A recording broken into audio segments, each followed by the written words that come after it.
Inilah Airman Radio. 107,9 FM.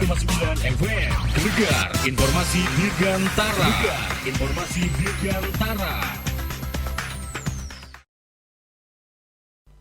Baik Pak, kita mungkin mengenai Flight Information Region Pak ya, yang ini merupakan pengelolaan dan pembagian ruang udara di Indonesia, khususnya di yang sebagian wilayah Kepulauan Riau itu Pak, di Batam, Tanjung Pinang, kemudian Natuna itu khususnya. Ini masalahnya, atau mungkin sebelum masuk ke masalah ini mungkin ada yang ingin disampaikan dulu oleh Pak Cepi.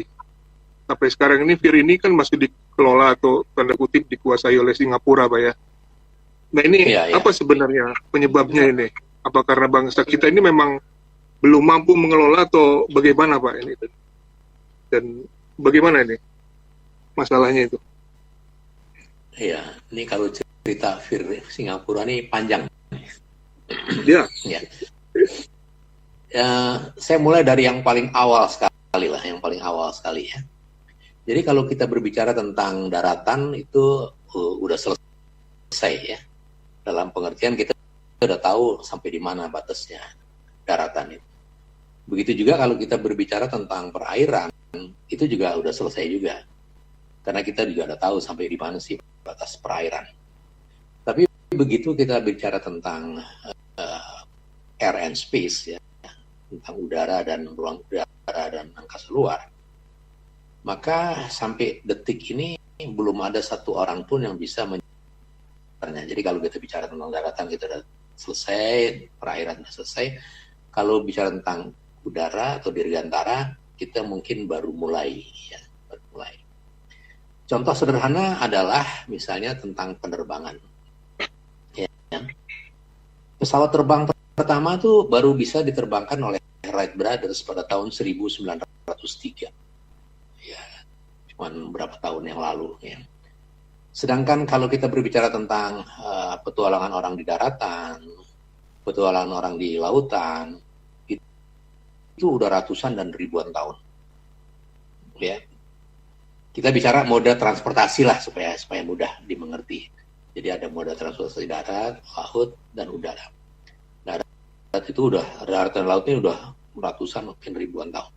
Tetapi kalau kita bicara tentang transportasi udara, tentang pengelolaan air and space, maka itu dia sebagai the new kid on the block, the newcomer, ya, barang baru, orang baru. Nah, kalau orang baru kan selalu menarik perhatian ya. Di kelas kita kalau ada anak baru kan, waduh, gitu, jadi perhatian anak baru. Tapi banyak yang nggak tahu anak baru itu siapa. Begitu juga di penerbangan, di air and space, di kedirgantaraan. Yang saya menjelaskan begini, transportasi sebagai salah satu model aja ya, model yang kita tinjau, salah satu titik tinjau tentang transportasi. Darat dan laut udah ratusan ribuan tahun, udara itu baru 117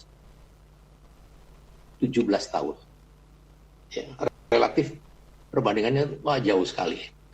Tetapi ada yang membedakan, yang sangat menyolok di sini perbedaannya adalah kemajuan teknologi di bidang penerbangan itu majunya, ya, akselerasinya itu jauh lebih tinggi daripada sistem atau moda transportasi darat dan laut. Bisa dibayangin pada tahun 1903 Wright Brothers hanya bisa terbang beberapa meter aja, dan beberapa tingginya juga cuma beberapa meter juga, jauhnya juga beberapa meter. 1903. Hanya 66 tahun setelah itu, 1969, itu orang udah bisa mendaratkan manusia di permukaan bulan. Ya, kita dengar dulu kan ada beritanya, Neil Armstrong telah mendarat di bulan dengan selamat. Orang Indonesia tuh Pak selamat ya. Joknya di situ. Hanya 66 tahun ya, bisa dibayangkan. Dan 60 tahun itu juga lebih dari 3 kali kecepatan suara. Ya. Jadi kita bisa bayangkan bagaimana model transportasi darat dan laut dan udara dengan dinamika dinamika kemajuan teknologinya. Ya.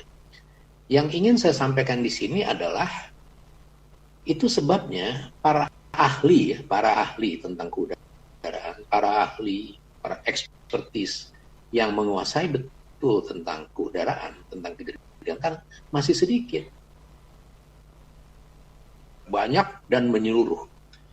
Ini nggak baru sedikit, baru negara-negara tentu saja, di negara-negara maju pun jumlah orang juga masih sedikit. Itu sebabnya memang baru sedikit juga orang kita yang mengerti tentang arti strategis dari air and space, dari udara, dari kedirgantaraan ini.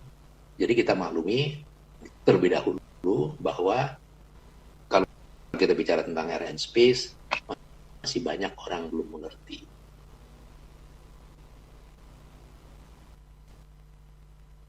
Di Singapura itu sebenarnya tanah, yaitu sebuah wilayah udara yang menjadi wilayah udara kedaulatan Negara Kesatuan Republik Indonesia.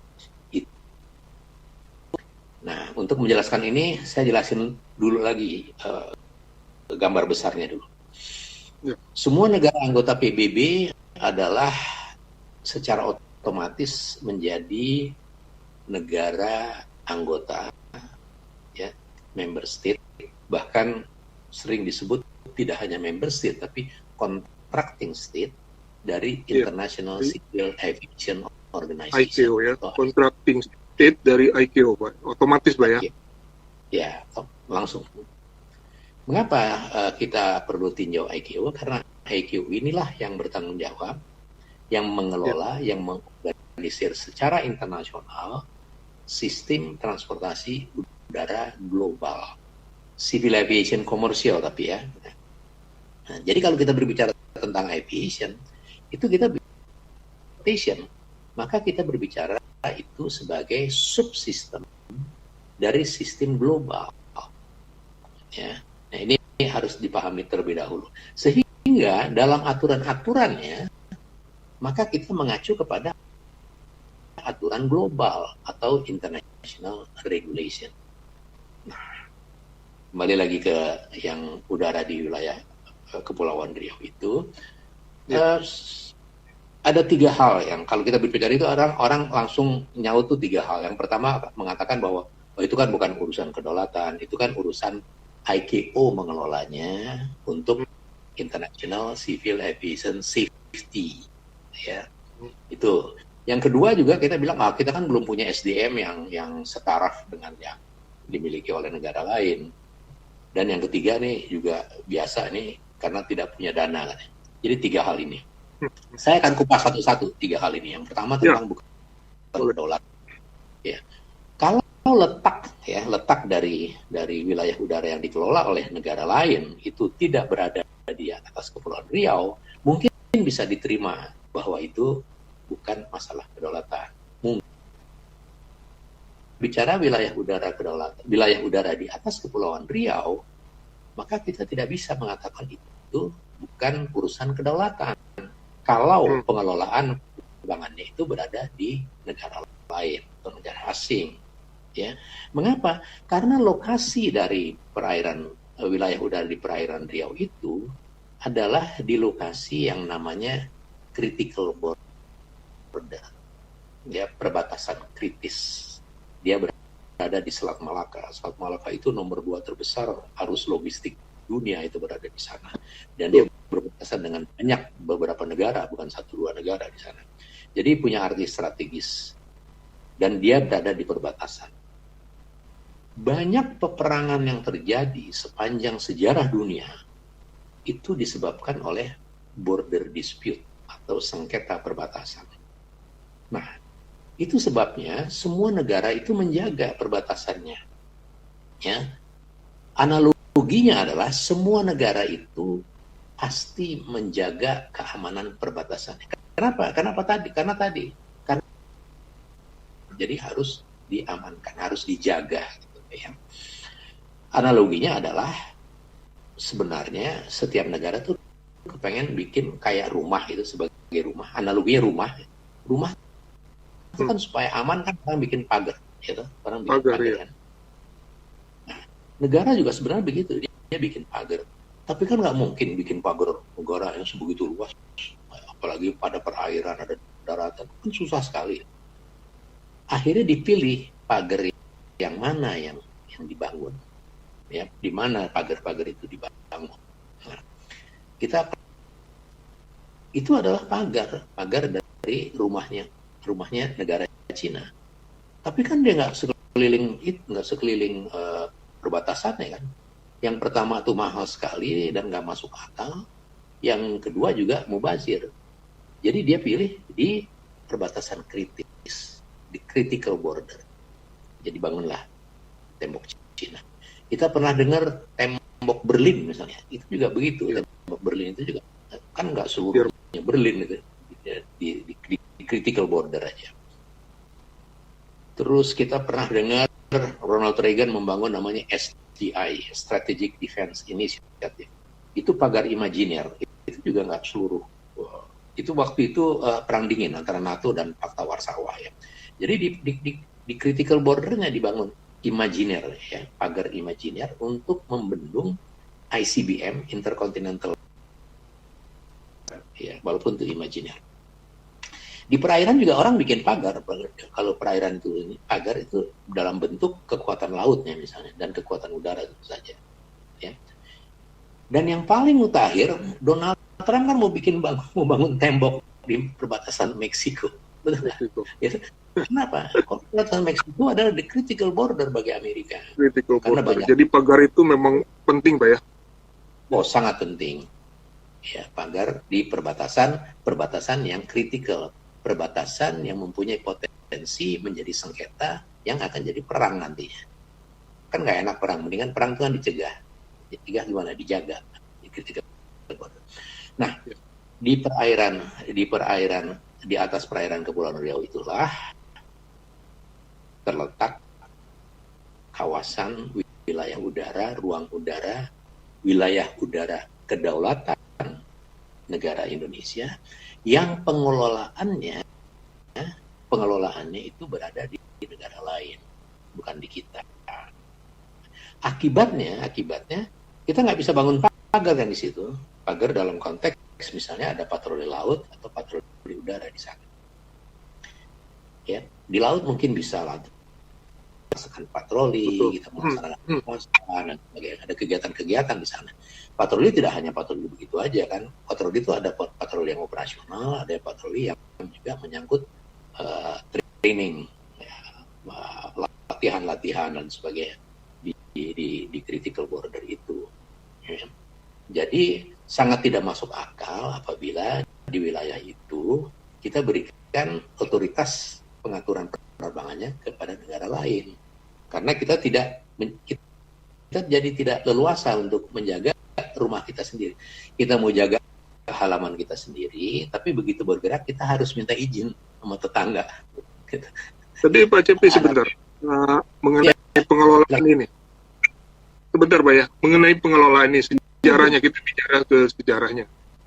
Kenapa pengelolaan PIR sebagian di wilayah Kepulauan Riau itu dikelola ICAO menetapkan PIR sekitar Kepulauan Riau itu ke Singapura, itu kan kalau yang saya baca itu penetapan di sidang ICAO tahun 1946 di Dublin, Irlandia, Pak ya. Jadi ketika saat itu Indonesia juga yang 1946 itu kan baru berjalan merangkak setelah merdeka. Jadi pada saat itu dari kita juga tidak ada yang hadir di ICAO itu, sehingga pada saat itu ICAO kita belum jadi anggota ICAO.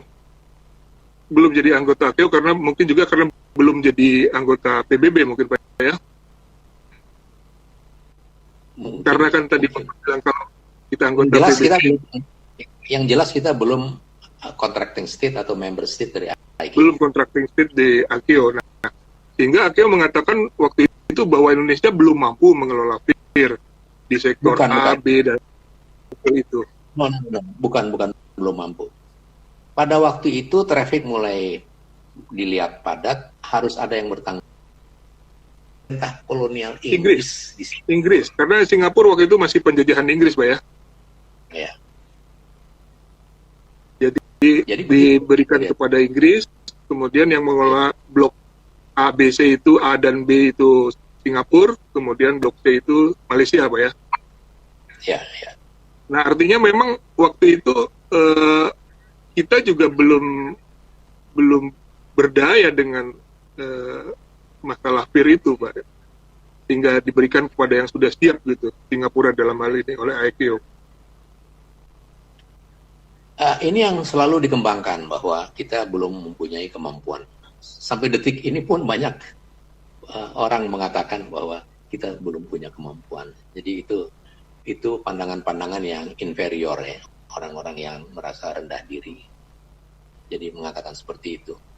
Dan itu tidak masuk akal ya, karena pada tahun 2017 itu negara ini sudah dinilai, Indonesia itu sudah dinilai sebagai sebuah negara yang international safety standardnya itu above average, above global average.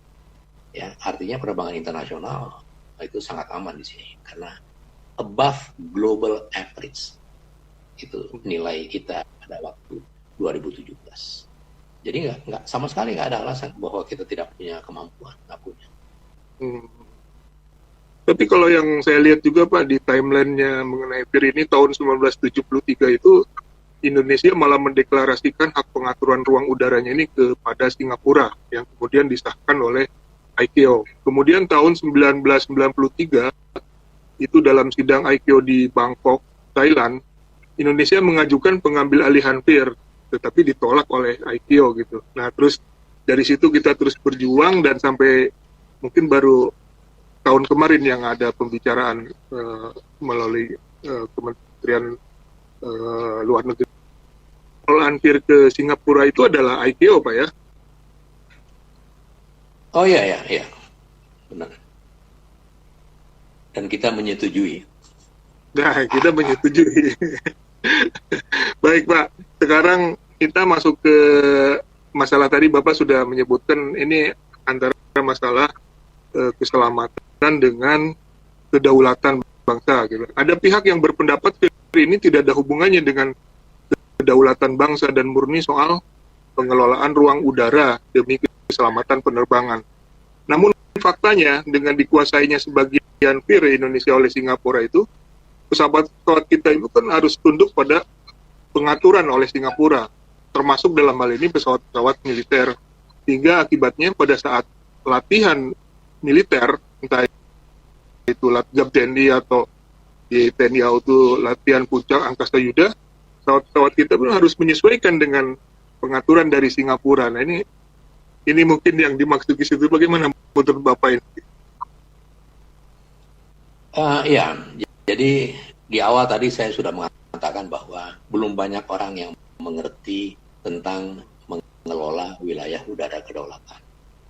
Anda katakan tentang kita menyerahkan sana tahun 2000 itu semua refleksi dari ketidaktahuan kita, kekurang mengertian kita, kurang pahaman kita terhadap pengelolaan wilayah udara dalam konteks kedaulatan. Ya. Konvensi Chicago tahun 44 jelas mengatakan bahwa kedaulatan negara di udara itu adalah complete and exclusive. Ya. Jadi sebenarnya kita tidak harus memohon atau minta, enggak. Kita harus mengklaim, ya, karena dasarnya cukup kuat. Konvensi Chicago yang pertama. Yang kedua itu di wilayah critical border. Jadi kita bukan minta, no, kita bukan minta, kita mengklaim, kita harus mengklaim dengan dasar hukum Konvensi Chicago dan banyak pertimbangan-pertimbangan lain yang bernilai strategis dalam konteks pergaulan internasional, bahwa itu harus kita yang mengelola. Bagaimana bisa kita masuk akal operasi-operasi penerbangan military operation di daerah itu? Military operation itu kan harus ada unsur kerahasiaan, ada unsur rutinitas, ada unsur banyak hal-hal yang tidak perlu harus diketahui oleh negara lain. Ya, kenapa? Ini justru kita baru start engine aja kita mesti minta izin misalnya. ya. Jadi itu sekali jadi tidak masuk akal lah kalau kita bicara tentang udara. Tetapi kembali lagi sedikit kekurang pahaman kita ya. Antara lain kita belum mengklaim bahwa wilayah udara di atas wilayah teritorial Negara Kesatuan Republik Indonesia sebagai wilayah udara kedaulatan. Ya.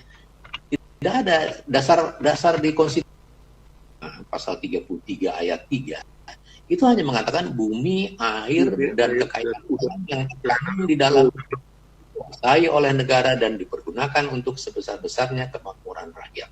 Jadi RI Republik Indonesia secara yuridis hanya berdaulat terhadap tanah atau daratan, air atau laut, dan perairan pedalaman. Jadi memang kedudukan kita menjadi lemah di panggung internasional. Kalau kita berbicara tentang wilayah udara kita, kalau Anda di dasar konstitusi adanya nggak menyebutkan itu wilayah udara kedaulatan Anda.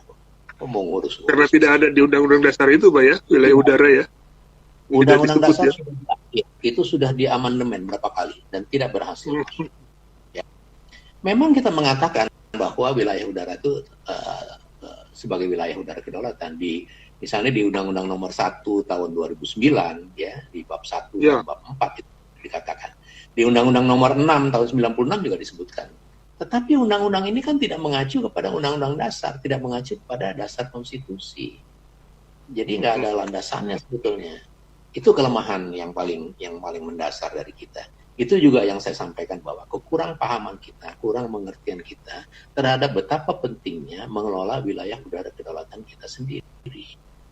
Padahal kalau kita mundur lagi jauh sebelum Konvensi Chicago tahun 44 ya, ada Konvensi Montevideo namanya, itu tahun 33 tentang right and duties of state, jadi tentang hak dan kewajiban negara.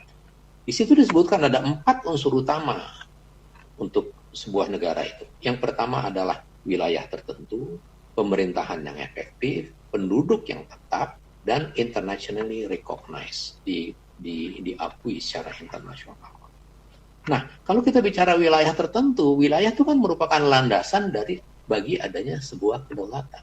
Karena wilayah dan kedaulatan itu kan mempunyai hubungan yang mutlak. Karena kedaulatan menimbulkan adanya kewenangan eksklusif bagi tindakan hukum melarang pemerintahan asing melakukan tindakan apapun tanpa izin. Ini malah kebalik. Gila ya. Jadi tanpa kedaulatan mana bisa negara mungkin bisa melaksanakan hak dan kewajibannya. Itu konvensi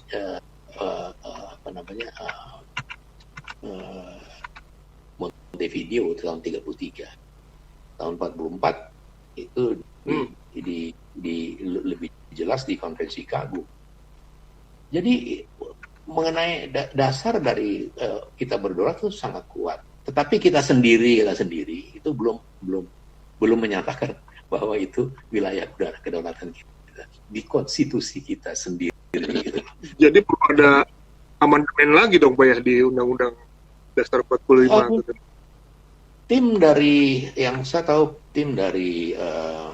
Profesor Saifullah itu sudah mengikuti 2 atau 3 amandemen terakhir dari UUD 45 pada waktu itu dan sudah mengajukan proposal dan sudah mengajukan kertas kerja dan jadi.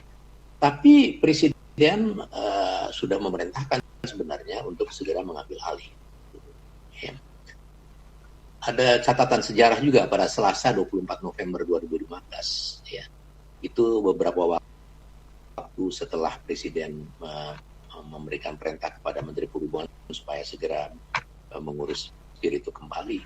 Itu ada kunjungan dari Wakil Perdana Menteri yang menyangkut Menteri Koordinator Keamanan Nasional Singapura, Chi Hian, ke Istana Merdeka, yang ingin mendengarkan penjelasan kenapa CB ini begini atau membujuk supaya.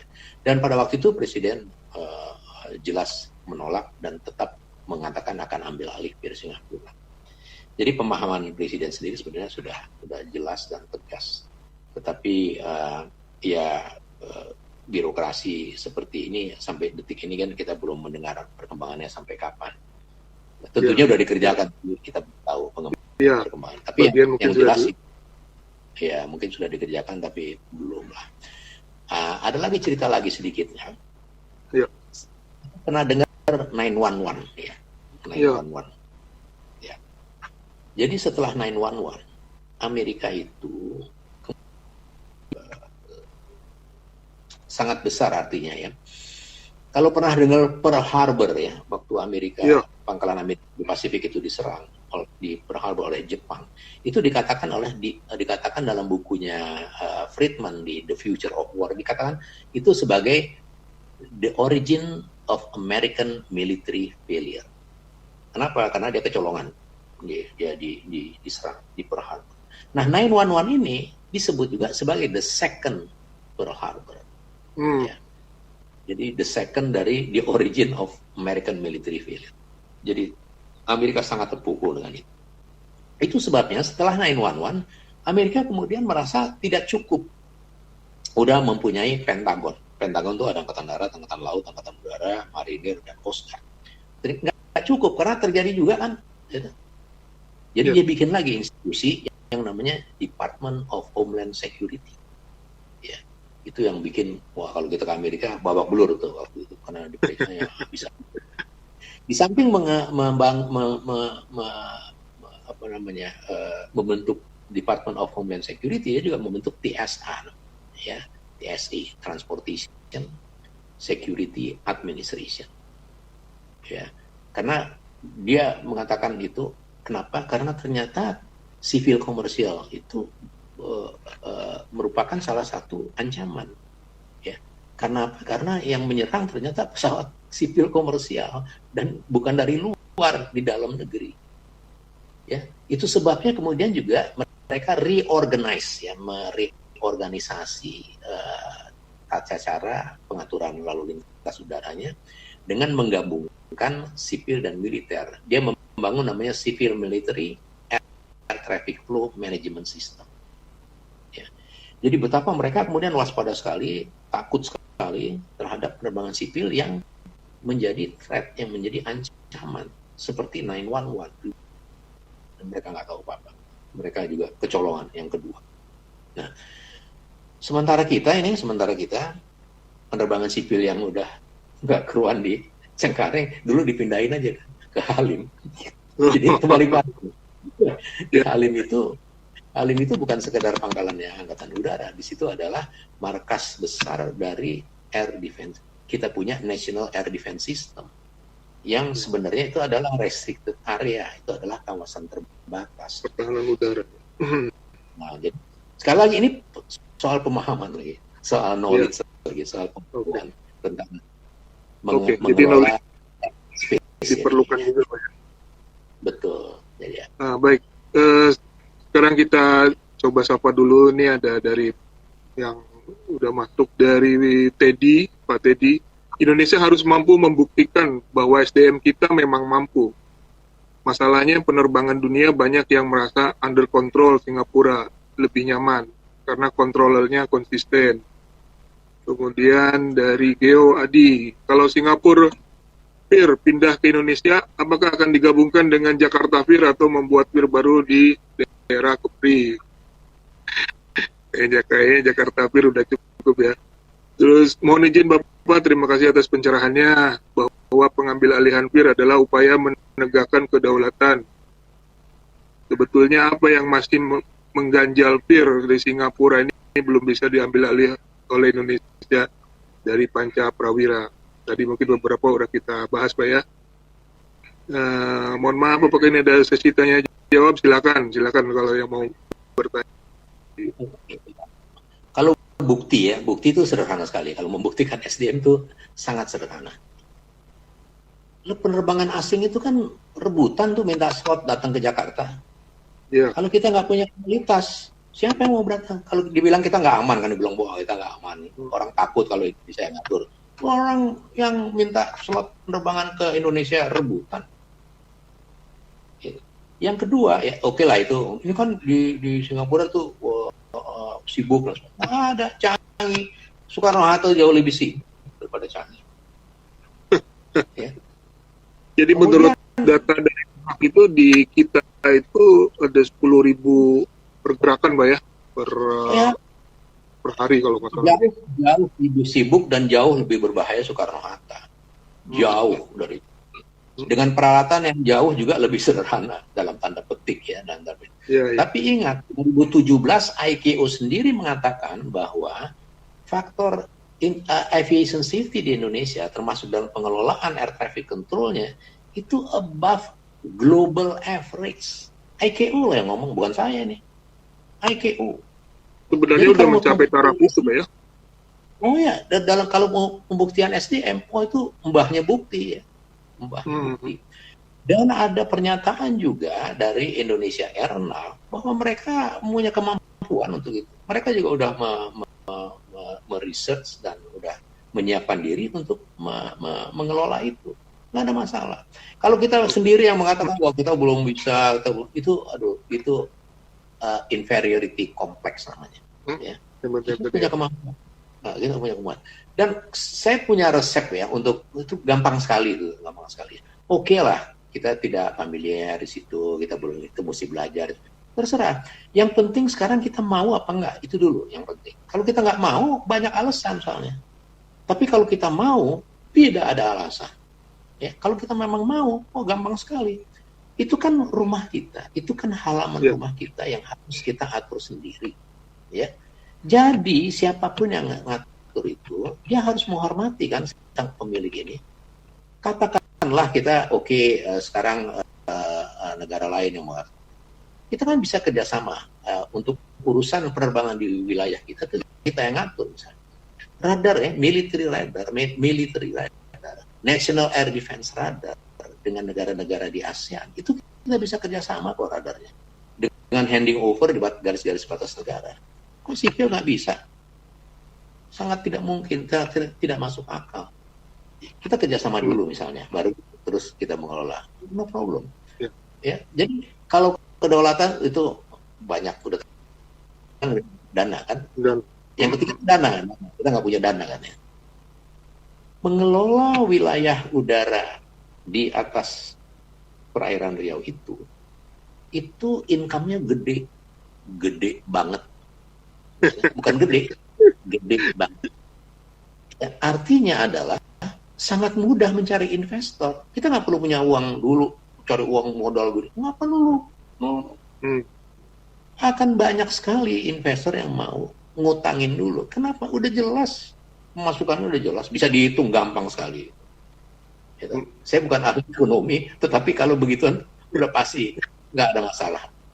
Dana sama sekali nggak. Jadi 3. Ini kita tadi Bapak udah menyinggung Undang-Undang Nomor 1 2009 tentang penerbangan. Kita toleh ke sana, disebutkan bahwa ruang Indonesia yang dikendalikan oleh Singapura itu amanah nih dari Undang-Undang Nomor 1 2009 tentang penerbangan. Itu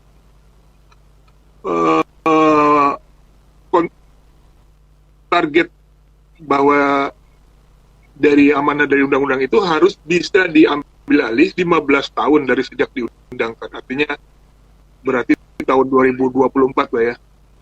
Bahkan target ini pun kan sudah pernah dimajukan ke 2019 melalui instruksi Presiden tanggal 18 September 2015. Namun faktanya kan sampai saat ini masih dikelola oleh Singapura. Nah, kira-kira sebenarnya langkah-langkah apa lagi nih kalau menurut Pak Cepi yang masih belum atau masih kurang dari kita? Kurang itu kemauan.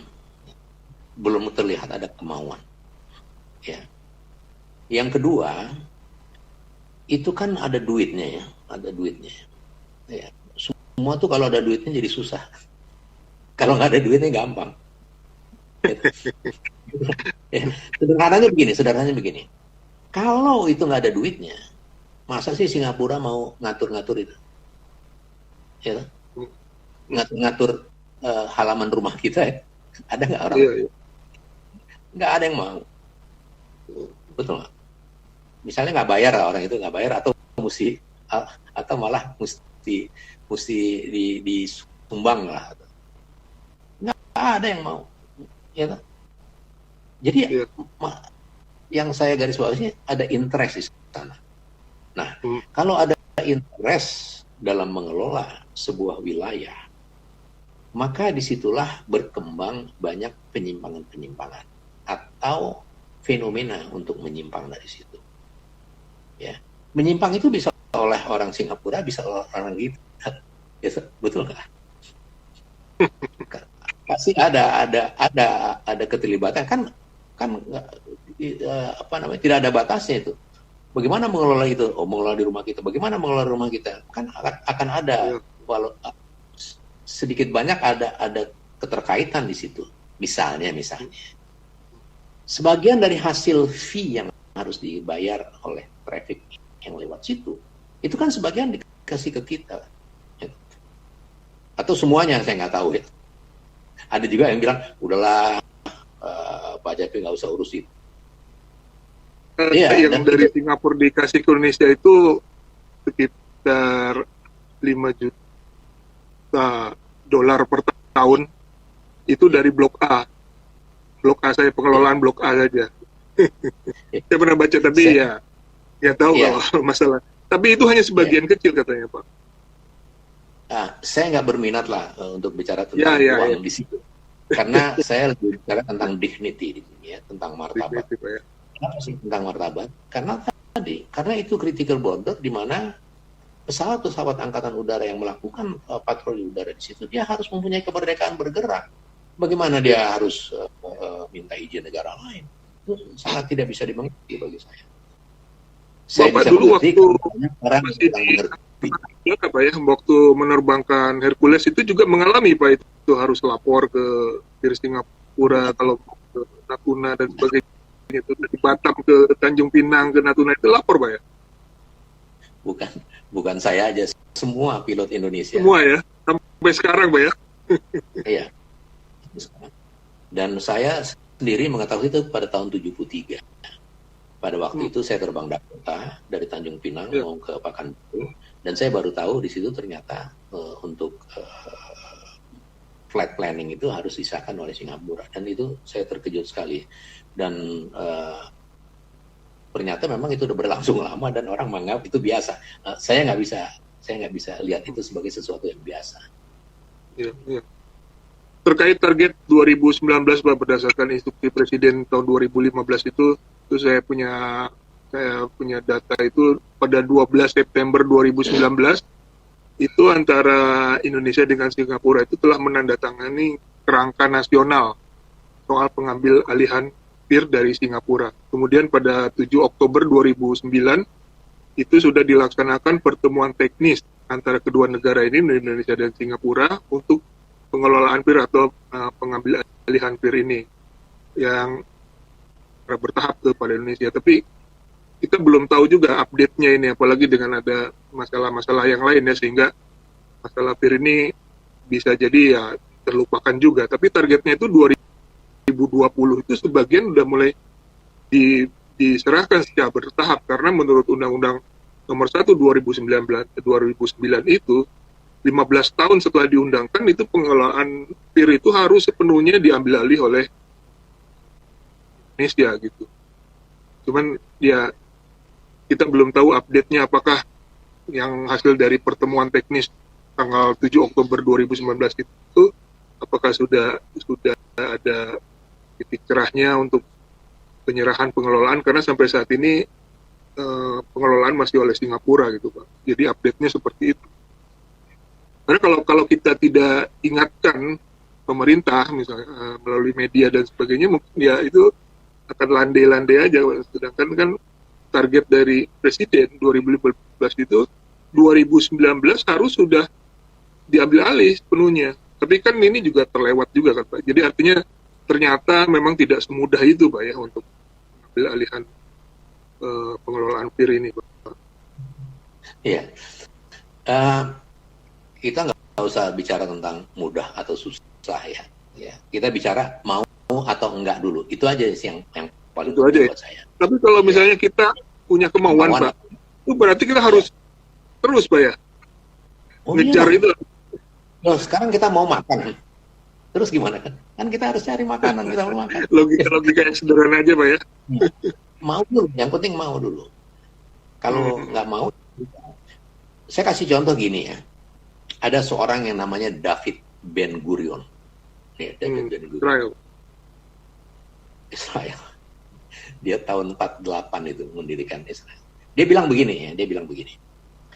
The high standard of living, ya, bukan standar nih, high standard. The high standard of living, rich culture, spiritual, economic, and political independence are impossible without full of aerial control. Ya. Dia mengatakan betul itu. Jadi kalau kita nggak punya full aerial control, maka semua menjadi impossible itu. Standard living, high standard of living, ya. Culture, ya, kebudayaan, spiritual, ekonomi, politik, kemerdekaan politik itu jadi mustahil. Dan itu Israel, ya, yang kata Salim Said, dia maju karena dia banyak yang dia takuti, dia takut sama banyak komunitas lain, jadi dia maju. Kalau Indonesia nggak ada yang ditakuti, nggak maju. Iya. Ya. Oke, ini dari yang sudah masuk, Ruger Wira. Apakah ini berkaitan dengan kepentingan nasional Indonesia yang akan terganggu ketika Indonesia berani mengambil alih PIR? Ya, ini bukan soal berani nggak berani. Ini bukan soal berani nggak berani, ya. Ini adalah wilayah udara kedaulatan Indonesia yang menurut Konvensi Chicago, wilayah udara kedaulatan sebuah negara itu komplit dan eksklusif. Ya. Yang kedua, ini di area, di kawasan perbatasan kritikal yang berpotensi menimbulkan border dispute atau sengketa perbatasan yang memungkinkan terjadinya perang di sana. Sehingga kita harus mengamankan perbatasan kritis ini. Bagaimana kita mau mengamankan kalau kita tidak berdaulat di situ? Apabila kita tidak mempunyai keleluasaan untuk menjaga perbatasan yang kritikal ini. Jadi bukan soal berani nggak berani, soal nggak ada. Ini soal yang sangat mendasar. Nggak ada kaitan dengan itu, Pak, ya? Nggak ada hubungannya. Bukan soal uang, bukan soal keberanian, bukan soal. Ini persoalan prinsip-prinsip bernegara. Ya, persoalan yang sangat mendasar, ya. Dari beberapa konvensi internasional juga sangat jelas disebutkan di situ. Oke, baik Pak. Ini waktu berjalan nih, kayaknya udah 40 menit nih, nggak kerasa nih. Sedangkan kita belum bahas yang soal penerbangan ini nih. Ya, kalau PIR ya seru lah kalau ngobrol sama Pak Cepi, ya Pak, ya. Baik Pak, sekarang kita coba alih ke topik ke industri penerbangan nasional, Pak. Tantangan yang dihadapi kan tentu semakin besar, Pak, ya. Terlebih maskapai-maskapai ini pun dihadapkan pada kerugian yang besar akibat tidak beroperasinya pesawatnya akibat COVID ini, Pak. Ada kewajiban untuk bayar dan segala macam itu maskapai kita menghadapi, sementara income kan sangat tidak memungkinkan untuk saat ini dan berapa bulan atau berapa tahun ke depan, ya. Tapi di luar itu, menurut Bapak bagaimana? Apakah pengelolaan industri penerbangan di Indonesia ini sudah betul, Pak? Apa sebenarnya masalah fundamental terbesar yang terjadi dalam industri penerbangan di Indonesia ini? Mungkin Pak Cepi bisa memberikan gambaran kepada. Ya, industri penerbangan banyak, ya. Yang mana nih? Tentang maskapai yang sipil, penerbangan? Pak. Yang sipil, penerbangan sipil. Ya. Kita belum bicara soal pabrik pesawat yang ini, ya, industri penerbangan sipil, Bu. Jadi, ya, National Air Transportation System yang kita bicarain. Jadi, transportasi udara nasional. Saya mulai dari transportasi udara nasional itu yang pertama. Kalau kita berbicara tentang angkutan udara di Indonesia, maka kita harus melihat hal-hal yang mendasar sifatnya. Indonesia itu berada pada letak yang sangat strategis, ya. Dari sejak SR, ya, dari sejak sekolah rakyat atau sekolah dasar, itu anak-anak kan udah dikasih tahu, Indonesia berada di antara dua benua, dua samudra, ya. Itu dari dulu kita udah. Dan memang kita mempunyai negara ini, kita memiliki keuntungan yang sangat besar, dan sekaligus keuntungan tuh sekaligus ada kerawanan di sana, itu hukum alamnya, ada siang malam, hitam putih, Itu selalu begitu.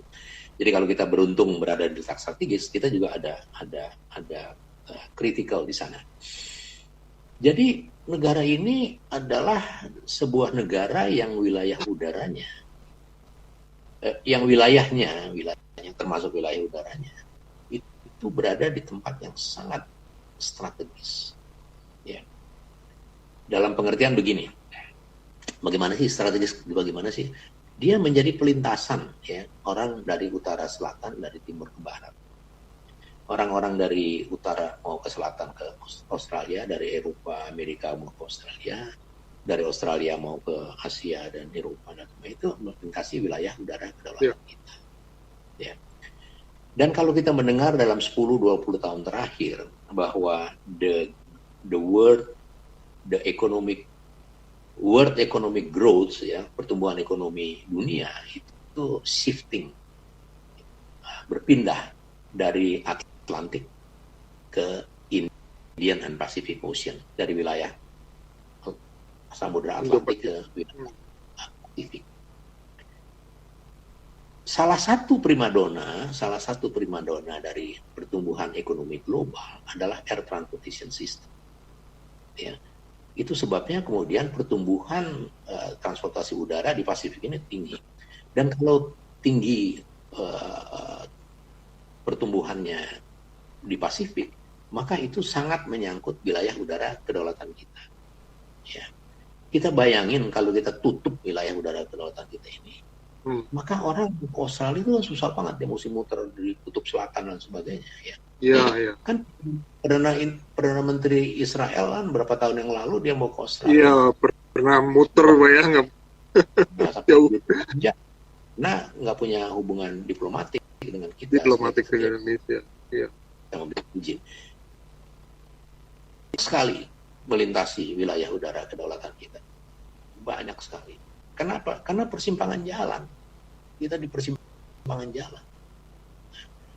Itu baru kita bicara tentang letak. Sekarang kita berbicara tentang bentuk. Bentuknya kepulauan. Ya, bentuknya kepulauan. Jadi walaupun udah ada tol laut kan cuma sampai pantai. Terus kalau ke gunung mau ngapain ya? Ya. Jadi sistem angkutan udara, sistem perhubungan udara di Indonesia itu conditio sine qua non. Ya, sangat mutlak diperlukan. Tidak bisa tidak.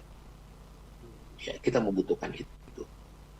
Ada dua hal yang sangat penting dalam sistem perhubungan udara nasional kalau kita berbicara tentang air transportation system. Yang pertama adalah kewajiban negara menyelenggarakan sistem transportasi, ya, public service obligation. Yang kedua adalah jaring perhubungan udara yang dibutuhkan untuk dukungan administrasi dan logistik, tata kelola pemerintahan, ya, sembako, logistik, orang cuti, segala macam. Jadi ada dua hal yang sangat mendasar dalam konteks penyelenggaraan sistem perhubungan udara nasional. Ya, yang pertama public services, yang kedua adalah tata kelola pemerintahan. Nah, dengan letak yang strategis, dengan bentuk yang kepulauan, maka setidaknya Indonesia itu harus memiliki yang pertama maskapai penerbangan pembawa bendera, ya, the flag carrier, ya, yaitu sebuah maskapai penerbangan yang menjadi duta bangsa yang menghubungkan kota-kota besar di Indonesia dan di luar Indonesia. Ya, dan itu sudah ada kan, Pak? Garuda. Ada, kita punya. Yang kedua, kita harus punya juga maskapai penerbangan perintis. Dulu baru ya awal-awal kemerdekaan itu diselenggarakan oleh Angkatan Udara yang dikenal dengan nama DAUM, Dinas Angkutan Udara Militer. Kemudian menjadi PAUM, ya. Menjadi PAUM, kemudian diteruskanlah oleh Merpati Nusantara. Lagi, Pak? Masih ada, tapi udah masih ada. Jadi harus ada the flag carrier, harus ada maskapai penerbangan perintis, dan harus ada maskapai penerbangan charter untuk melayani investor yang berkegiatan di Indonesia. Jadi harus ada charter flight. Dan yang keempat harusnya juga ada kargo, maskapai penerbangan kargo. Jadi dengan kepentingan untuk public services obligation, pelayanan kewajiban melayani transportasi udara bagi masyarakat luas, dan pelayanan transportasi udara untuk dukungan administrasi logistik tata kelola pemerintahan, itu harus didukung oleh paling tidak 4 maskapai penerbangan yang dikelola oleh pemerintah. The flag carrier, rintis, kargo, dan charter.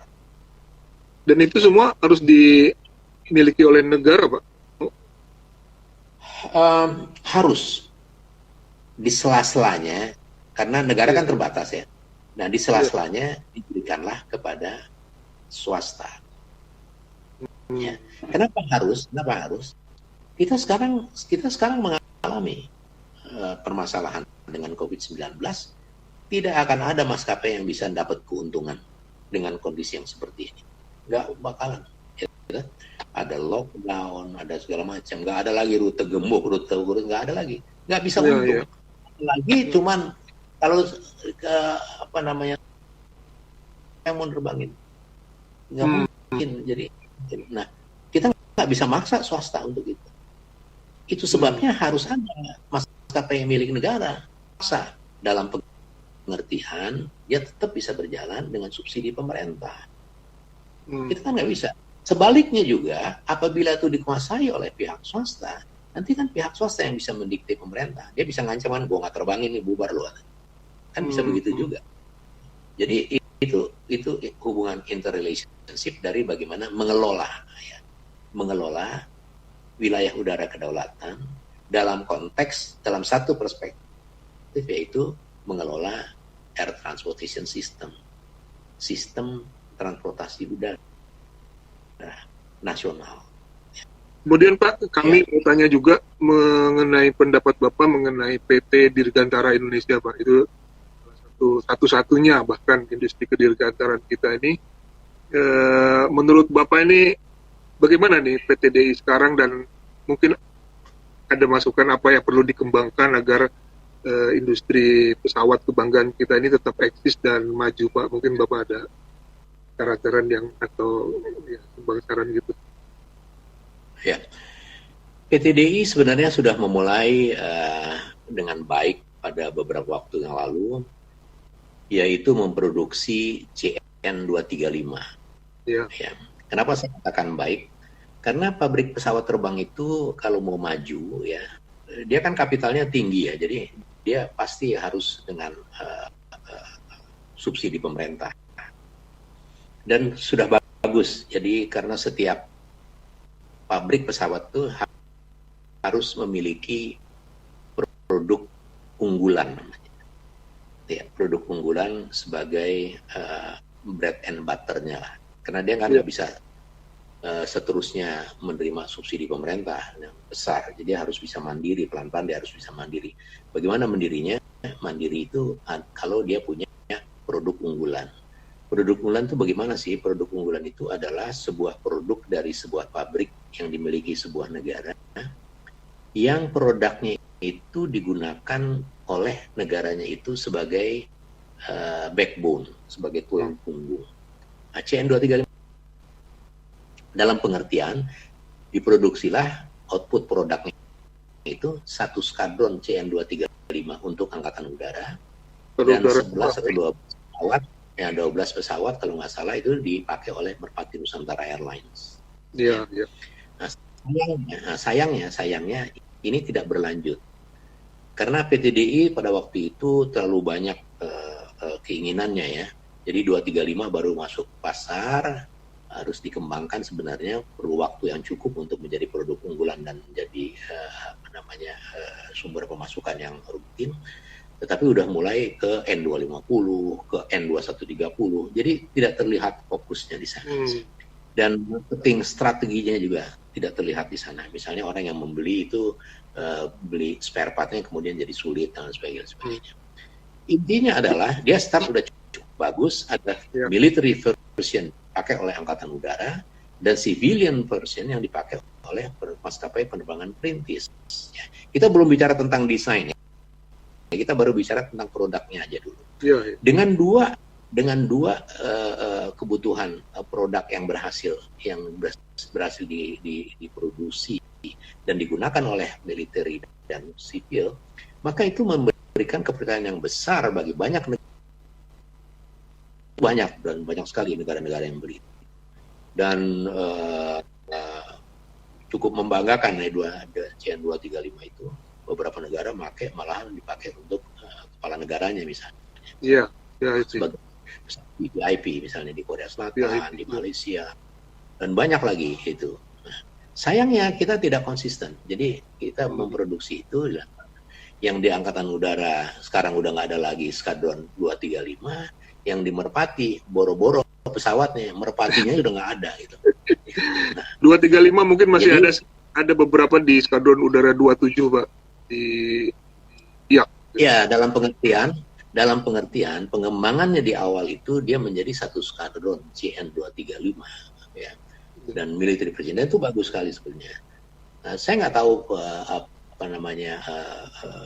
penyebab utamanya, tapi yang jelas saya ketahui adalah kesulitan memperoleh after sales service.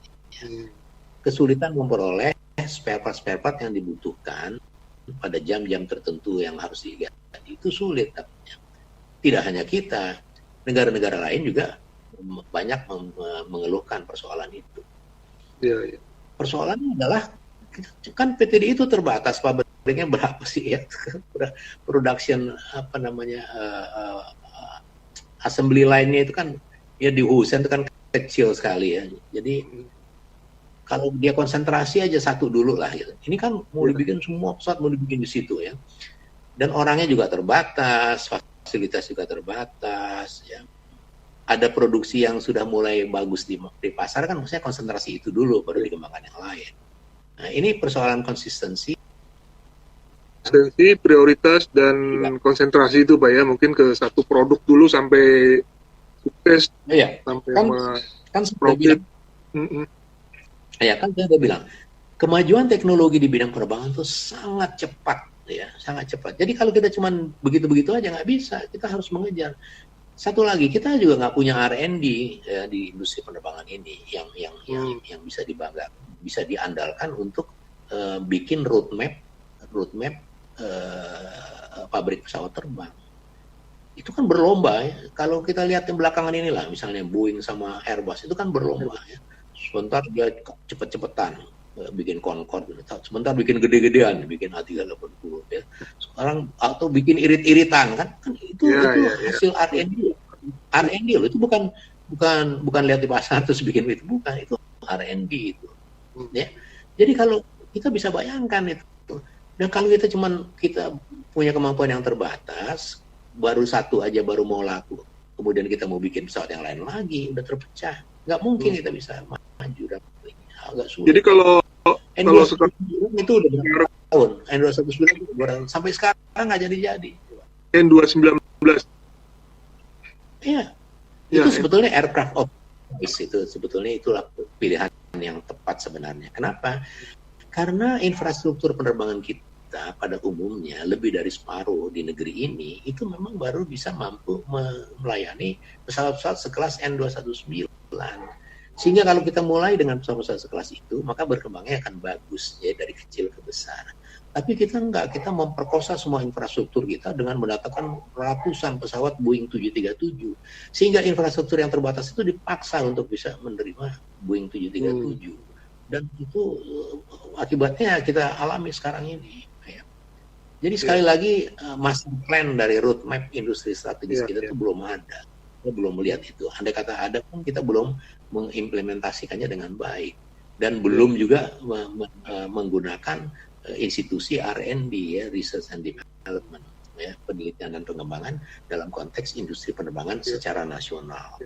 Jadi itu yang kita hadapi. Kaderisasi SDM itu juga nggak berjalan. Saya tahu betul di PTDI berapa orang sih tes pilot yang ada, berapa orang sih flight test engineer yang ada itu saya tahu betul dari sejak tahun 2000-an ya sampai sekarang itu, dan itu tantangan besar bagi kita kalau kita mau mengembangkan pabrik pesawat terbang. Iya. Saya kira itu. Jadi kalau sekarang PTDI mau mengembangkan N219 atau N219 itu berarti itu memang harus fokus ke sana dulu, Pak ya? Oh iya, satu-satu. Yang setelah N219 paralel dikembangkan ini kan sekarang adalah N219A amfibi gitu kan. Nah ini yang juga sedang tapi ya. N219 adalah aircraft of choice ya. Betul-betul itu sebenarnya pilihan kita untuk negara kepulauan yang seperti kita. Itu sangat dibutuhkan. Dan banyak Pemda itu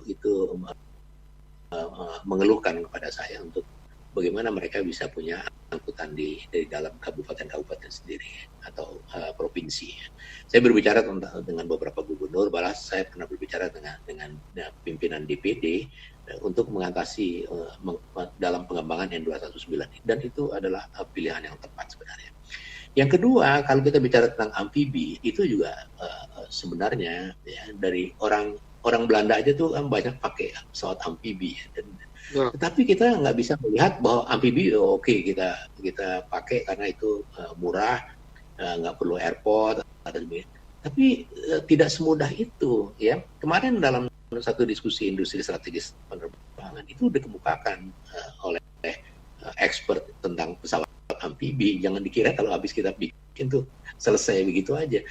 Tantangannya ternyata berat ya. Banyak hal-hal di bidang maintenance terutama dan operasionalisasi amfibi itu mempunyai karakteristik yang sendiri dan sangat berbeda dengan pesawat-pesawat yang biasa. Dan itu harus dalam perhitungan. Dan itu jelas akan membantu pariwisata, sangat jelas. Karena pariwisata kita lebih banyak di perairan dan itu jauh lebih simple, jauh lebih memudahkan apabila kita punya amphibian. Saya pernah punya pengalaman di sini, ada teman saya dari orang Perancis yang mau mengembangkan itu datang ke sini. Dan dia bawa modal sendiri dan saya kurang ada respon yang positif di kita ya, sehingga dia sekarang di Sydney, dia ngompreng sendiri aja di Sydney ya. Dia kebetulan juga pilot dan dia juga seorang investor yang mau mengembangkan kecil-kecilan tentang penerbangan amphibian di daerah-daerah pariwisata kepulauan. Ya, sayang sebetulnya. Jadi kalau ditanyakan kepada saya ya memang N219 itu adalah pilihan yang tepat. Coba kita fokus saja di situ karena kita kan terbatas. Fasilitas produksi kita terbatas, SDM kita juga terbatas, dan kita harus membuktikan dulu bahwa kita sukses dulu di salah satu model, baru kita bisa mengembangkan model-model lainnya. Sambil mempersiapkan itu ya, infrastruktur untuk amfibi itu dari mulai perawatan karena dia menghadapi masalah korosi, kemudian juga itu nanti pilotnya bagaimana gitu kan. Karena untuk amfibi ini kan beda gitu loh. Apalagi kalau dalam penerbangan tanpa perencanaan yang matang tidak mungkin. Tidak mungkin kita sukses. Kita sudah membuktikan sendiri ya, di mana kita memfokuskan kepada pertumbuhan penumpang dalam 15-20 tahun terakhir. Tetapi kita ketinggalan dalam mempersiapkan infrastruktur dan SDM. Kita kan dengar beberapa tahun yang lalu, kita kekurangan pilot, banyak pilot-pilot. Sekarang kita kelebihan pilot, banyak pilot-pilot yang nganggur. Kenapa? Karena kita tidak memiliki master plan, kita tidak memiliki white paper, rencana jangka panjang dari sebuah peta. Semua kabupaten kepengen jadi international airport misalnya. Jadi ini juga sangat menyulitkan karena master plan itu nggak ada di Kementerian Perhubungan yang mana jadi international airport, yang mana bukan international airport. Orang banyak lupa bahwa kita international airport itu berarti itu adalah batas negara. Makanya di situ ada CIQ kan, Custom Immigration dan Quarantine di sana. Karena di situ ada batas negara. Bisa dibayangkan ya kalau dalam musim COVID-19 kita mesti lockdown misalnya, di mana semua ibu kota provinsi itu ada international flight, kita kan kewalahan sendiri. Jadi kita harus mengaturnya itu. Kenapa? Karena master plan-nya udah ada sebetulnya. Ya plus minus oke lah, udah ada. Tapi itu tidak dijadikan tidak diimplementasikan, tidak dijadikan pedoman. Bahkan international airport di kabupaten-kabupaten itu menjadi bahan kampanye pilkada misalnya. Jadi orang bisa pengen jadi kepala daerah dengan mengkampanyekan airportnya menjadi international airport. Ini jadi pengertian sangat naif. Sekali lagi seperti di awal saya katakan, memang pengetahuan kita masih kurang ya tentang bagaimana mengelola area and space. Ya, Pak Cepi, apakah terkait dengan pengetahuan ini, apakah tidak ada lembaga-lembaga yang memberikan masukan atau rekomendasi kepada pemerintah itu Pak dalam hal penerbangan ini? Ya, ini kompleks. Yang pertama kita perlu education and training ya.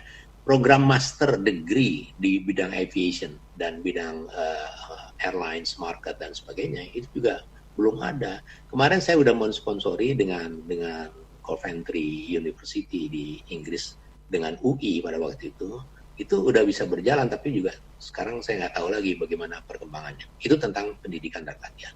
Yang kedua tentang kita mengatakan bahwa memang pengetahuan kita masih rendah, bukan kita masih belum cukup memiliki orang-orang yang ahli. Orang-orang ahli di penerbangan pun ya itu dia tersegmentasi pada bidang-bidang tertentu, spesialis, sangat spesialis ya. Dan kalau kita bicara secara nasional, maka kita membutuhkan satu lembaga yang bisa memberikan advice, yang bisa memberikan berkontribusi, memberikan masukan kepada pihak berwenang dalam konteks kebijakan strategis, agar kebijakan-kebijakan dalam bidang penerbangan itu bisa dilaksanakan. Kita kehilangan nasional. Tahun 60 itu Bung Karno udah bikin Depanri. Dia sangat visioner ya, jadi dia udah bikin Depanri. Dia bikin Badan Tenaga Atom, dia luar biasa. Dan kita udah punya sebenarnya. Apa sih dari Depanri? Depanri ini sebuah institusi, sebuah dewan yang bisa menjadi katakanlah dalam tanda petik think tank yang akan memberikan kontribusi, yang akan memberikan masukan kepada para pengambil keputusan di tingkat strategis agar kebijakan-kebijakan di bidang penerbangan itu benar-benar tepat sasaran. Nah, kita nggak punya itu. Sehingga kebijakan-kebijakan yang muncul sekarang ini itu kan kaget-kaget ya, bingung gitu ya. Tahu-tahu tempo hari pesawat tiketnya murah-murah, ada yang lebih murah dari kereta api, ada yang sangat nggak masuk akal. Terus dengan murah itu bayarannya itu ada banyak kecelakaan dan banyak maskapai yang bangkrut. Udah tinggal dikit terus dia akan kembali ke normal. Wah, ini tiket mahal, tiket mahal, jadi tiket mahal. Terus kita keluarin juga peraturan tiket waktu bersaing tiket murah itu keluar peraturan batas atas batas bawah. Itu juga mungkin negeri kita aja yang punya peraturan seperti itu misalnya. Jadi sekali lagi di sini bahwa kebijakan di tingkat strategis itu belum mendapatkan masukan yang tepat dari para ahlinya, dari para orang-orang yang mempunyai kompetensi di situ.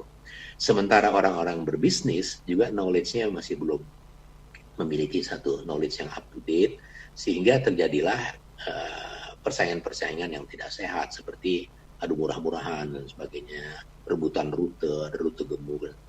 Semua ini cerminan ya dari yang saya katakan sejak awal bahwa memang pengetahuan di dunia aja orang masih kurang ya, orang-orang ahlinya tentang penerbangan ini, ahlinya tentang mengelola wilayah udara nasional, ahlinya mengenai mengelola secara komersial penerbangan sipil.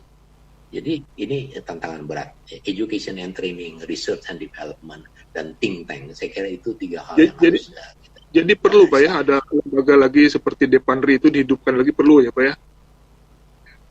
Sangat perlu ya, saya pikir sangat dan perlu. Itu supaya kebijakan yang nanti yang itu bisa pemerintah atau bagaimana itu?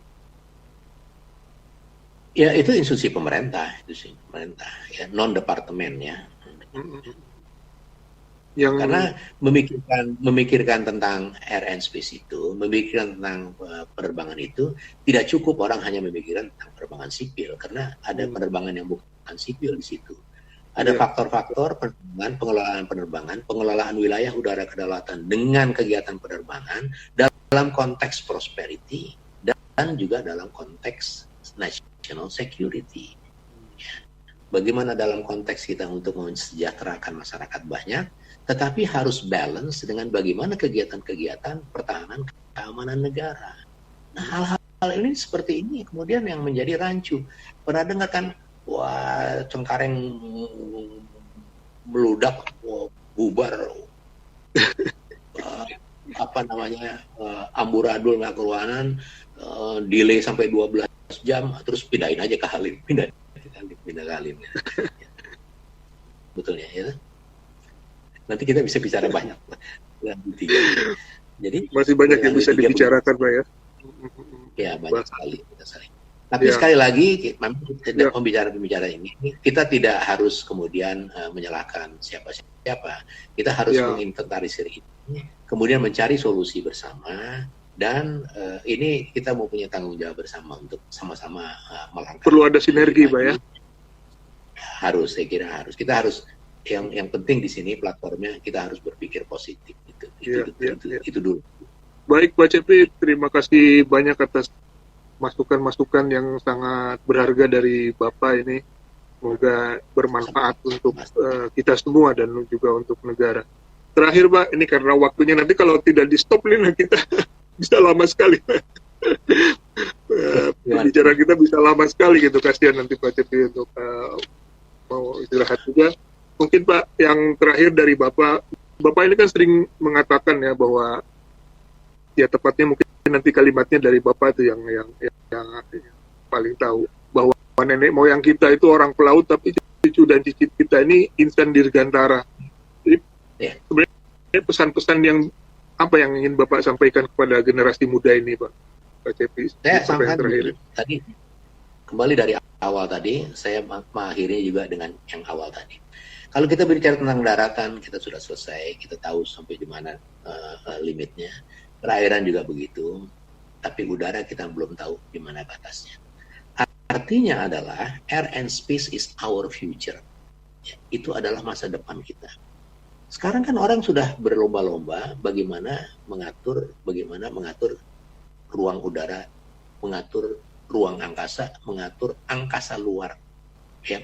Tahun lalu saya diajak oleh Profesor Supancana ke Leiden, itu ada seminar, ada workshop di sana. Itu tentang mereka sudah mulai mengkapling-kapling ruang angkasa luar, ya, untuk negara-negara apabila mereka mengadakan eksploitasi di sana. Jadi bukan settlement lagi ya, bukan hanya tempat bermukim manusia nantinya yang diriset, malahan mengeksplor angkasa luar itu sudah dipikirkan. Malah Donald Trump sudah membuat angkatan angkasa luar. Jadi ada angkatan laut, angkatan udara. Ini angkatan angkasa luar. Artinya adalah that's our future. Air and space is our future. Jadi pesan yang ingin saya sampaikan di situ bahwa nenek moyangku orang pelaut, anak cucuku insan dirgantara. Anak itu insan dirgantara, Pak. Dirgantara adalah masa depan kita. Kita tidak bisa, kalau dunia ini udah penuh, air ini udah penuh, orang mau kemana ya? Oke, Pak Cepi, terima kasih kesempatannya menjadi narasumber spesial nih di program AirTalk, Airspace Review, Airman Radio, dan teman dari Militer Udara. Semoga kembali lagi, semoga bermanfaat untuk kita semua dan membawa berkah. Terima kasih Pak Cepi, sampai jumpa, kita ketemu di diskusi dan pembahasan mengenai kedirgantaraan. Gelegar informasi Dirgantara di Airman Radio 107,9 FM.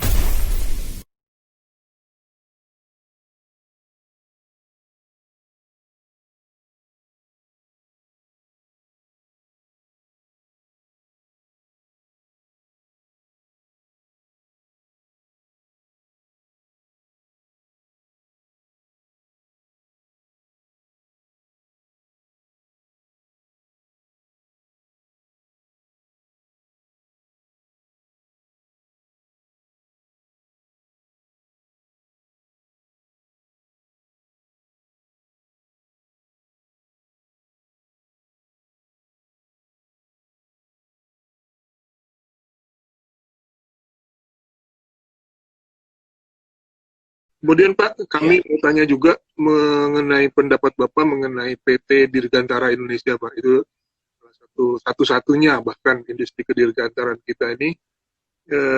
Menurut Bapak ini bagaimana nih PT DI sekarang, dan mungkin ada masukan apa yang perlu dikembangkan agar industri pesawat kebanggaan kita ini tetap eksis dan maju, Pak? Mungkin Bapak ada saran-saran yang atau ya, sumbang saran gitu. Ya, PT DI sebenarnya sudah memulai dengan baik pada beberapa waktu yang lalu, yaitu memproduksi CN235. Ya. Ya. Kenapa saya katakan baik? Karena pabrik pesawat terbang itu kalau mau maju, ya, dia kan kapitalnya tinggi ya, jadi dia pasti harus dengan subsidi pemerintah. Dan sudah bagus, jadi karena setiap pabrik pesawat itu harus memiliki produk unggulan, namanya. Ya, produk unggulan sebagai bread and butter-nya lah. Karena dia nggak bisa seterusnya menerima subsidi pemerintah yang besar. Jadi harus bisa mandiri, pelan-pelan dia harus bisa mandiri. Bagaimana mandirinya? Mandiri itu kalau dia punya produk unggulan. Produk unggulan itu bagaimana sih? Produk unggulan itu adalah sebuah produk dari sebuah pabrik yang dimiliki sebuah negara, yang produknya itu digunakan oleh negaranya itu sebagai backbone, sebagai tulang punggung. Nah, CN235 itu waktu itu sudah terlihat bahwa itu produk unggulan yang menjadi tulang punggung negeri ini. Dalam pengertian, diproduksilah output produknya itu satu skadron CN235 untuk Angkatan Udara, dan 11 atau 12 pesawat, ya 12 pesawat kalau nggak salah itu dipakai oleh Merpati Nusantara Airlines. Iya, iya. Nah, sayangnya ini tidak berlanjut. Karena PT DI pada waktu itu terlalu banyak keinginannya ya. Jadi 235 baru masuk pasar, harus dikembangkan, sebenarnya perlu waktu yang cukup untuk menjadi produk unggulan dan menjadi sumber pemasukan yang rutin. Tetapi udah mulai ke N250, ke N2130. Jadi tidak terlihat fokusnya di sana. Dan marketing strateginya juga tidak terlihat di sana. Misalnya orang yang membeli itu beli spare partnya kemudian jadi sulit dan sebagainya. Intinya adalah dia start udah cukup bagus, ada military version dipakai oleh Angkatan Udara dan civilian version yang dipakai oleh maskapai penerbangan perintis. Ya. Kita belum bicara tentang desain ya, kita baru bicara tentang produknya aja dulu. Dengan dua kebutuhan produk yang berhasil diproduksi dan digunakan oleh military dan sipil, maka itu memberikan kepercayaan yang besar bagi banyak negara yang berminat untuk pesawat-pesawat seperti itu untuk menggunakan, kita beli dari Indonesia aja. Dan itu banyak, dan banyak sekali negara-negara yang beli itu. Dan cukup membanggakan CN235 itu. Beberapa negara malahan dipakai untuk kepala negaranya misalnya. Iya, itu. Sebagai VIP misalnya di Korea Selatan, di Malaysia, dan banyak lagi itu. Nah, sayangnya kita tidak konsisten. Jadi kita memproduksi itu yang di Angkatan Udara sekarang udah nggak ada lagi Skadron 235, yang di Merpati boro-boro pesawatnya, Merpatinya udah nggak ada gitu. Nah, 235 mungkin masih ada beberapa di Skadron Udara 27, Pak. Ya, dalam pengertian pengembangannya di awal itu dia menjadi satu skadron CN235 ya. Dan military version itu bagus sekali sebenarnya. Saya nggak tahu penyebab utamanya, tapi yang jelas saya ketahui adalah kesulitan memperoleh after sales service ya. Kesulitan memperoleh spare part yang dibutuhkan pada jam-jam tertentu yang harus diganti itu sulit katanya. Tidak hanya kita, negara-negara lain juga banyak mengeluhkan persoalan itu. Ya. Persoalannya adalah kan PTDI itu terbatas, pabriknya berapa sih ya? Production assembly line-nya itu kan ya di Husen itu kan kecil sekali ya. Jadi kalau dia konsentrasi aja satu dulu lah gitu. Ini kan mau dibikin semua pesawat mau dibikin di situ ya. Dan orangnya juga terbatas, fasilitas juga terbatas ya. Ada produksi yang sudah mulai bagus di pasar kan, maksudnya konsentrasi itu dulu baru dikembangkan yang lain. Nah, ini persoalan konsistensi sama prioritas yang yang saya lihat agak kurang menjadi perhatian, dan itu yang menyebabkan konsistensi, prioritas, dan konsentrasi itu Pak ya, mungkin ke satu produk dulu sampai sukses, sampai kan saya bilang, kan saya udah bilang, kemajuan teknologi di bidang penerbangan itu sangat cepat, ya, sangat cepat. Jadi kalau kita cuma begitu-begitu aja nggak bisa, kita harus mengejar. Satu lagi, kita juga nggak punya R&D ya, di industri penerbangan ini yang bisa dibanggakan, bisa diandalkan untuk bikin roadmap pabrik pesawat terbang. Itu kan berlomba ya. Kalau kita lihat yang belakangan inilah, misalnya Boeing sama Airbus, itu kan berlomba ya. Sebentar dia cepet-cepetan bikin Concorde, sebentar bikin gede-gedean, bikin A380 ya. Sekarang atau bikin irit-iritan kan itu hasil R&D. R&D loh, itu bukan lihat di pasar terus bikin itu, bukan, itu R&D itu. Ya.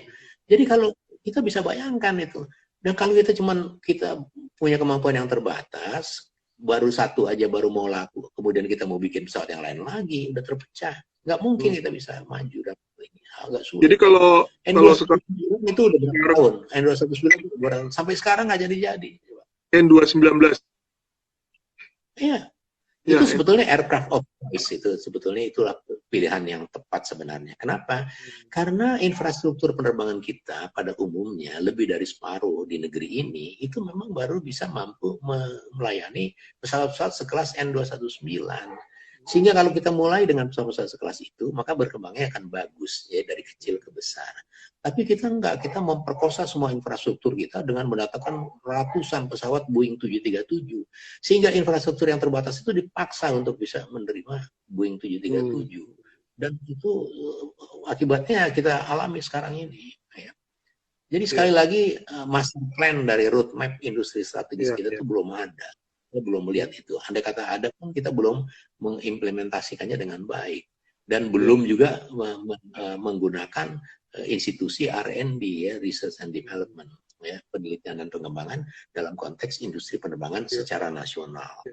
Jadi itu yang kita hadapi. Kaderisasi SDM itu juga nggak berjalan. Saya tahu betul di PTDI berapa orang sih test pilot yang ada, berapa orang sih flight test engineer yang ada. Itu saya tahu betul dari sejak tahun 2000-an ya sampai sekarang itu.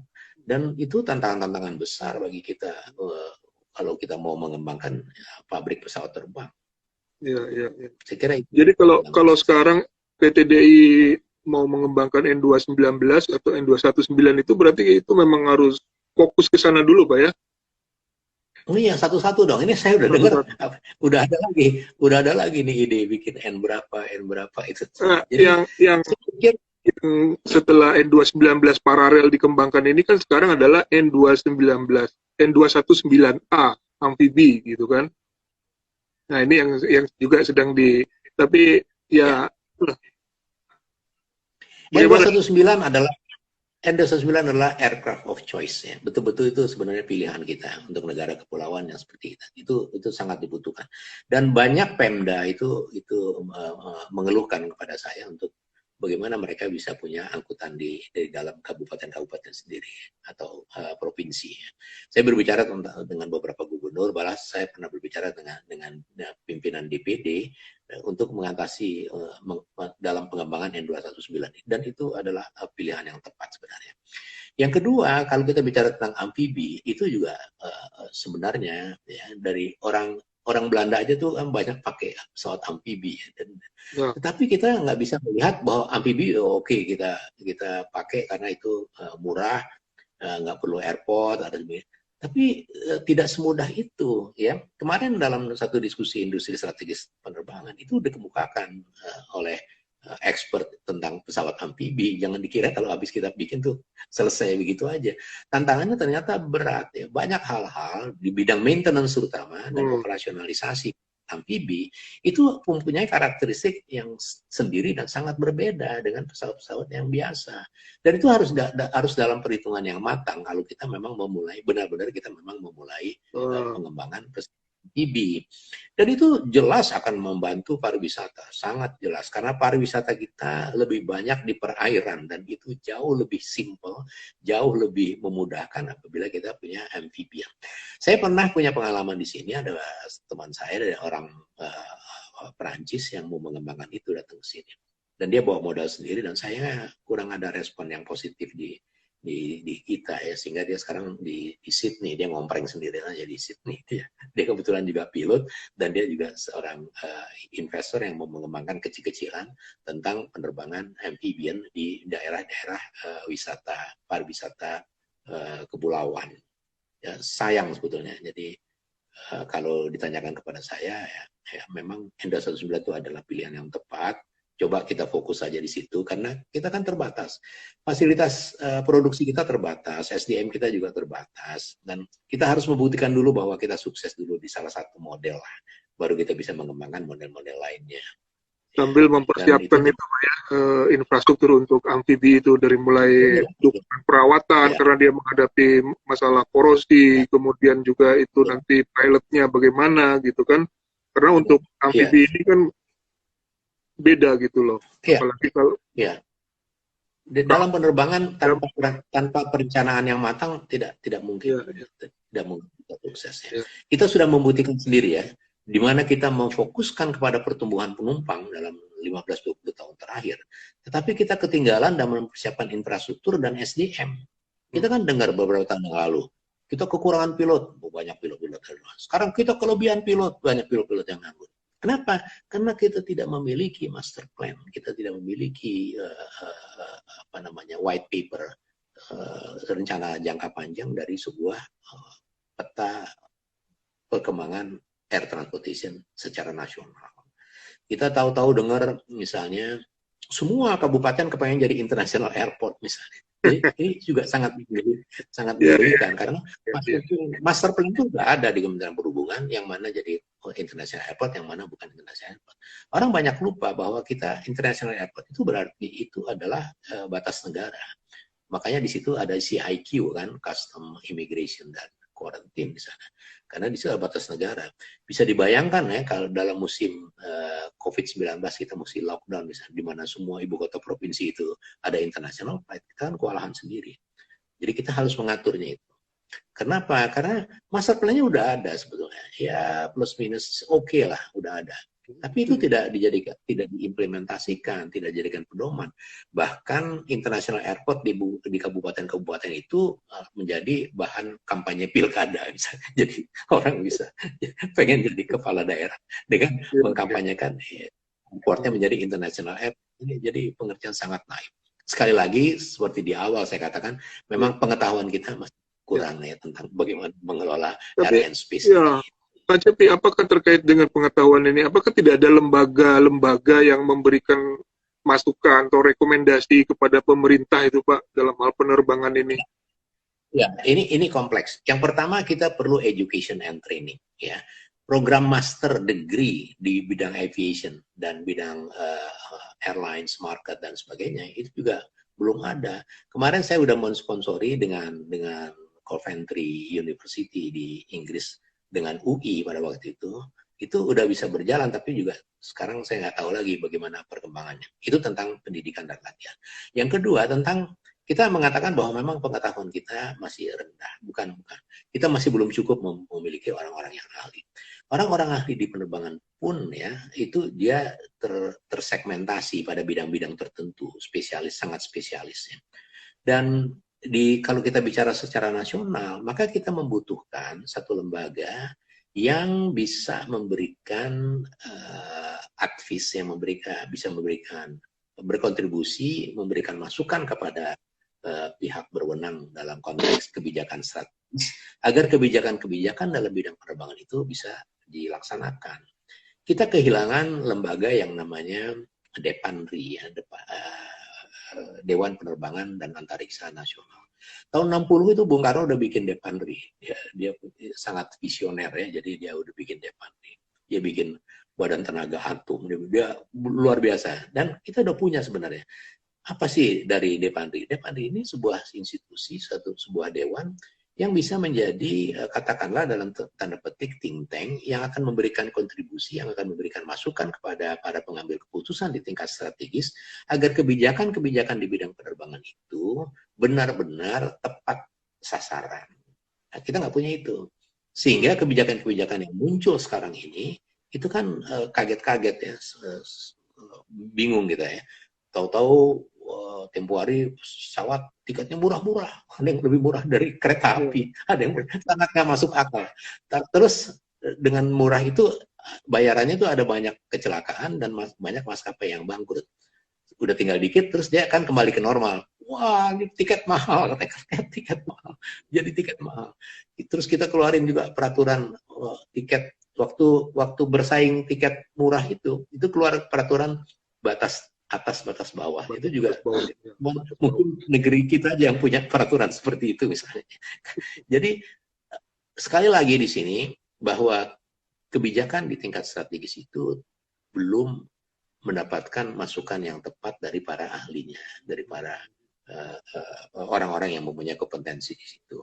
Sementara orang-orang berbisnis juga knowledge-nya masih belum memiliki satu knowledge yang up to date, sehingga terjadilah persaingan-persaingan yang tidak sehat seperti adu murah-murahan dan sebagainya, rebutan rute gemuk.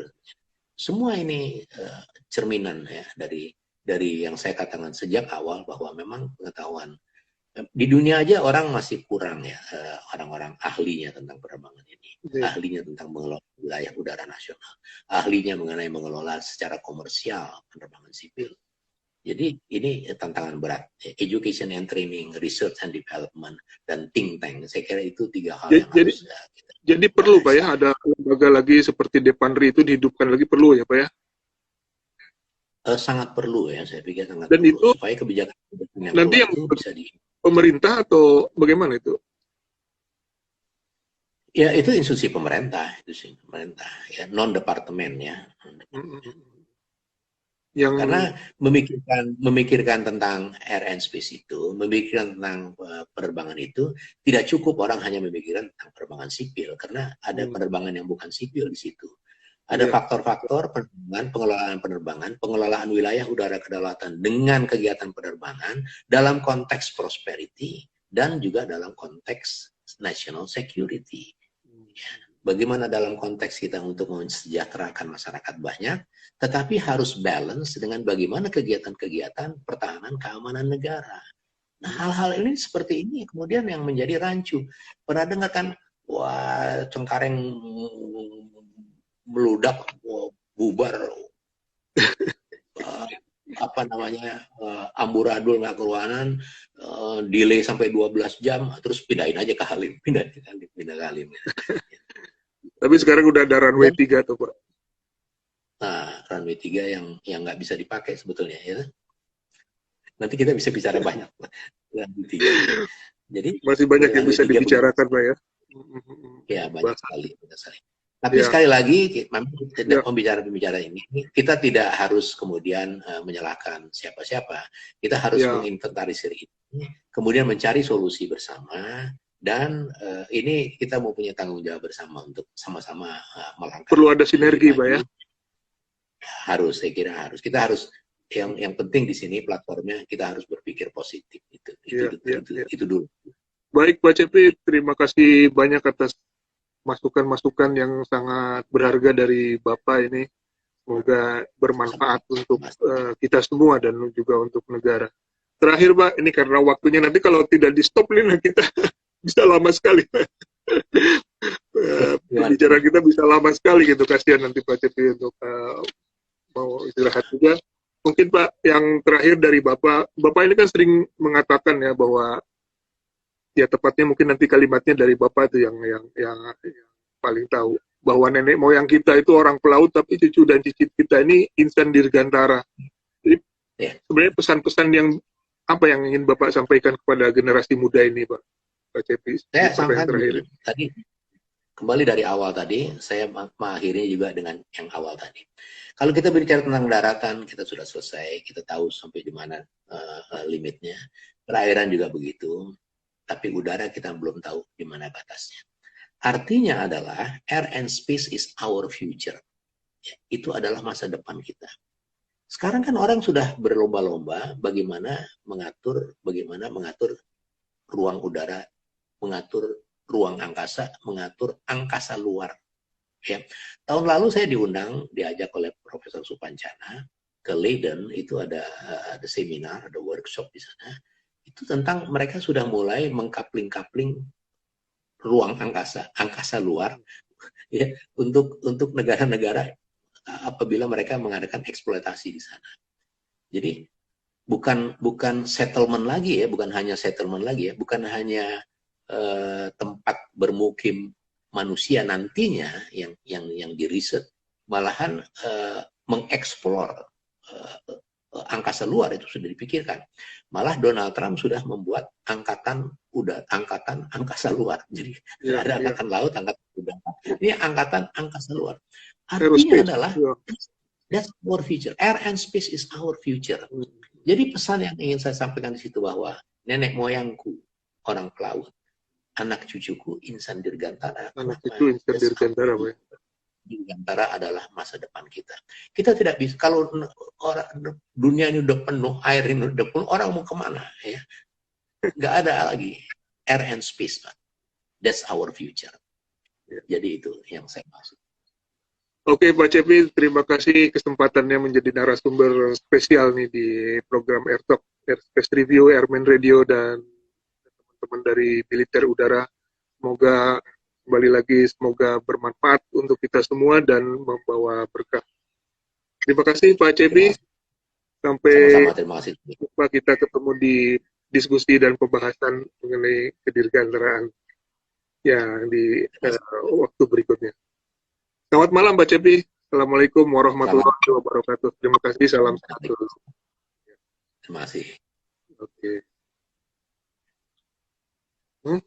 Udah. Terus?